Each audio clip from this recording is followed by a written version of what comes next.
Harper One and HarperAudio present Birdie and Harlow. Life, Loss, and Loving My Dog So Much I Didn't Want Kids, Until I Did. By Taylor Wolfe. This is the author.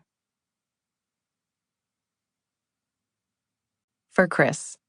Remember when you suggested I skip work in 2009 so we could go to Worlds of Fun instead? That's when I knew you were a keeper.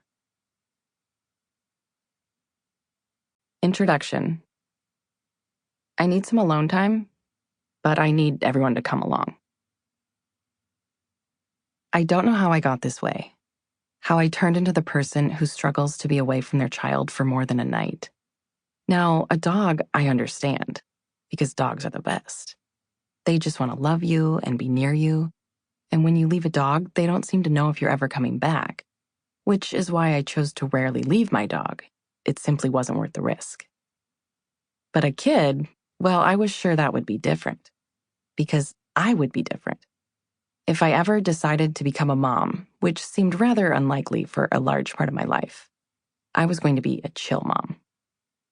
I was never going to be that annoyingly sentimental woman I saw all over social media, the one sobbing on the first day of kindergarten, blubbering at every outgrown custom embroidered cardigan that had to be packed away forever.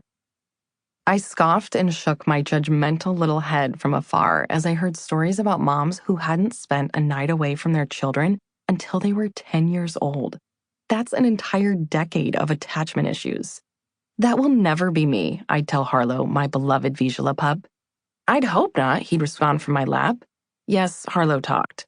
Now let's go try out that new life jacket you bought me. Boy, am I glad you finally found a more dog-inclusive kayak rental. Harlow and I had indeed kayaked in the Chicago River together, and like most of our last-minute hijinks, it didn't really go that well. I think about Mayanhar's kayaking adventure as my beloved human child, Birdie, tries on a new swimsuit for our upcoming vacation, and the 2T size barely fits her anymore, and suddenly I've become the blubbering fool, weeping over a swimsuit that no longer fits. It's 2 p.m. on a Tuesday, and I'm crying over a swimsuit. It's ridiculous, and I know it's ridiculous, but that doesn't stop me. How did I miss the signs I was doomed to become this way? Our entire Christmas tree was covered in ornaments with my dog's face on them, and yet I somehow assumed I wouldn't be a sentimental human mom. Was I that delusional? It's a definite possibility. It always is. The devil works hard, but my delusions work harder. Or was it the fact that I held so tightly to the belief that I wasn't a baby person for so long that I thought this might shield my vulnerability in some way? I honestly don't know which it is, and I suppose it doesn't matter. What matters is that in a very short amount of time, I became the woman I never understood. Even worse, perhaps. My chest tightens if I look at a photo of Birdie taken 6 months ago, and I can't remember every single thing we did that day. What words was she saying? What foods was she eating? Was she crawling or walking? Why can't I remember? Why didn't I document it in one of the 10 baby books I keep? A heavy sense of regret settles deep in my soul, because if I can't remember, surely that means I missed it. But I didn't miss it. I lived it. I lived it like I live any other day, and then came another. I wasn't like this before I had a baby, where I'm suddenly nostalgic for any mundane moment that has come and gone simply because it happened. Every once in a while, a whisper of reason reaches the surface and reminds me that it's okay if I don't remember every single second of Birdie's life. But the fact I even have to remind myself of this, well, it makes me feel insane.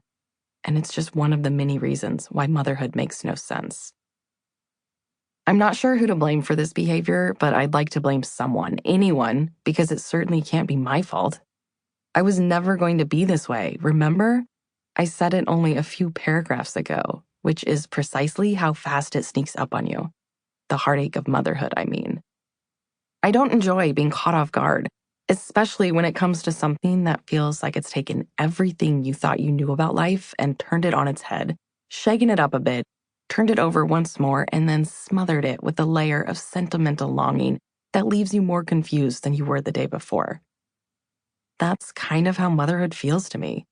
Like I am constantly missing who my child was yesterday, even if yesterday was an absolutely brutal no-nap kind of day, while still cherishing and loving who my child is today, and wondering Sample complete. Ready to continue?